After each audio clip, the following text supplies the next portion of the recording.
তেল বিক্রিতে অনিয়ম, মজুদের সঠিক হিসাব না থাকা এবং গ্রাহকদের রসিদ না দেওয়ার অভিযোগে রাজশাহীর পবা উপজেলায় একটি পেট্রোল পাম্পকে 2 লাখ টাকা জরিমানা করেছে ভ্রাম্যমাণ আদালত।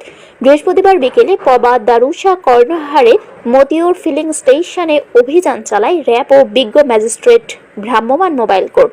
এ সময় জেলা প্রশাসকের সহকারী সামিয়া রহমান সাংবাদিকদের প্রশ্নের জবাবে বলেন, সম্প্রতি সরকার কর্তৃক পেট্রোল পাম্পগুলোতে জ্বালানি তেলের সুষ্ঠু বন্টন নিশ্চিতে ট্যাগ অফিসার নিয়োগ দেওয়া হয়েছে।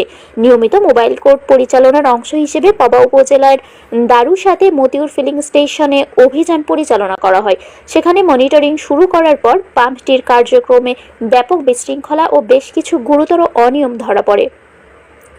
অনিয়মগুলোর কথা উল্লেখ করে তিনি বলেন, পাম্প কর্তৃপক্ষ কোনো প্রকার প্রত্যয়ন ছাড়াই তেল বিক্রি করছিল। তেল নেওয়ার পর ভোক্তাদের যে একটি স্লিপ বা রিসিট দেওয়ার কথা সেটি তারা দিচ্ছিল না এবং এমন কোনো রিসিট তারা দেখাতেও পারেনি। এছাড়া তাদের কাছে প্রয়োজনীয় তথ্যের কোনো আপডেট নেই। মজুদ সম্পর্কে তিনি জানান, পাম্প কর্তৃপক্ষ যে পরিমাণ তেলের মজুদ দেখাচ্ছে বাস্তবে সেটি চেক বা যাচাই করার মতো কোনো ব্যবস্থা সেখানে নেই। সার্বিক দিক বিবেচনা করে এবং এসব অপরাধ আমলে নিয়ে ওই পেট্রোল পাম্পটিকে 2 লাখ টাকা জরিমানা করা হয়।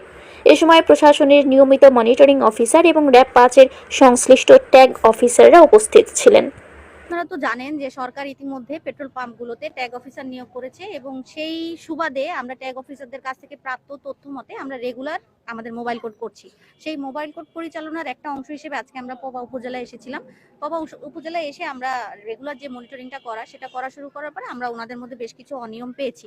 ওনারা হচ্ছেন যে কোনো প্রকার স্লিপ দিচ্ছেন না এবং ওনাদের বেশ কিছু তথ্য ওনাদের কাছে নেই, আপডেট নেই এবং ওনারা যেই পরিমাণ তেল ওনারা এখানে মজুদ দেখাচ্ছেন সেটা চেক করারও কোনো ব্যবস্থা নেই। এই সব কিছু মিলিয়ে ওনাদের বিরুদ্ধে আমরা 2 লাখ টাকার মতো জরিমানা করেছি অপরাধগুলো আমলে নিয়ে এবং ওনারা যেই সকল সেবা গ্রহীতাদের ওনারা তেল দিয়েছেন তাদেরকেও আমরা বিষয়টি বুঝিয়ে বলেছি এবং আমাদের যে রেগুলার মনিটরিং অফিসার আছেন, ট্যাগ অফিসার আছেন, ওনাদের সামনে এই সব কিছু হয়েছে, ওনারাও বিষয়টা ওয়াকিবহাল আছে। মনিটরিং এবং ওনাদের তেল দেওয়ার ক্ষেত্রে ব্যাপক বিশৃঙ্খলা দেখা গিয়েছে। ওনারা কোনো প্রকার প্রত্যয়ন ছাড়াই তেল দিচ্ছে এবং ওনারা কোনো প্রকার রিসিট, যেটা আমরা বলি যে ভোক্তাদের কাছে একটা রিসিট থাকবে, সেই রিসিটটা ওনারা দেখাতে পারেননি আমাদের।